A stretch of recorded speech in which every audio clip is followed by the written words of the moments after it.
এই দুনিয়ার মুসিবত, এই দুনিয়ার বিপদ কোনো বিপদ নয়। চক্ষু দুটো বন্ধ হওয়ার সাথে সাথে সব মুসিবত বিপদ শেষ। এত টাকার দরকার, এত সম্মানের দরকার, গাড়ি দরকার, বাড়ি দরকার, সম্পদ দরকার, বলেন তো চোখ বন্ধ হয়ে গেলে আর কিছুর দরকার হবে নাকি? আসল মুসিবত হলো কিয়ামতের ময়দানে। এমন মুসিবত, আল্লাহ তাআলা সেই মুসিবতের দিনের কথা কোরআনে বর্ণনা করেন। কেমন মুসিবতের দিন? আমার আগেও হযরত একটু টাচ দিয়ে গেছে যে বিবস্ত্র অবস্থায় মানুষ উঠবে, কেউ কারো দিকে তাকানোর বিষয়টা চিন্তাও করবে না। এই দুনিয়ায় যেই মানুষগুলো আমার আপনার আপন, মা বাবা, সন্তান সন্ততি, বন্ধু, যা বলেন না কেন, কিয়ামতের দিন কেউ আমার আপনার সামনে আসতে চাইবে না।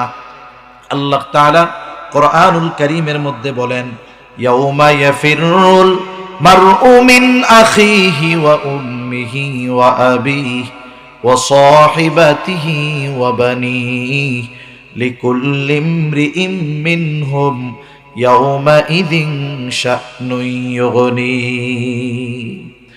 আল্লাহ তাআলা বলেন, কিয়ামতের দিন ভাই ভাইয়ের থেকে পলায়ন করবে। ওয়া উম্মিহি ওয়া আবিহি, পিতামাতার থেকে পলায়ন করবে। ওয়া সাহিবাতিহি ওয়া বানিহি, স্ত্রী সন্তানদের থেকে পলায়ন করবে। সেই দিন প্রত্যেকটা মানুষ নিজের চিন্তায় বিভোর থাকবে, চিন্তিত থাকবে। আমার আপনার নবীজিও ওই দিন চিন্তিত থাকবেন, তবে সবাই নিজের জন্য চিন্তিত থাকবে, আর আমার আপনার নবী তার উম্মতের জন্য চিন্তিত থাকবে। লাকাদ মান্নাল্লাহু আলাল মুমিনিনা ইয বা'আসা ফীহিম রাসূলাম মিন আনফুসিহিম। আল্লাহ তাআলা বলেন, মুমিনদের উপর আল্লাহ তাআলার বিশেষ অনুগ্রহ। ইয বা'আসা ফীহিম রাসূলাম মিন আনফুসিহিম, যে তিনি তাদের মধ্য থেকে তাদের জন্য একজন রাসূল প্রেরণ করেছেন। তাহলে মুমিনদের মধ্য থেকে মুমিনদের জন্য একজন রাসূল প্রেরণ করেছেন, এটা মুমিনদের জন্য বিশেষ এক অনুগ্রহ। কেন বিশেষ অনুগ্রহ? আমি ওই দিকে আর যাব না।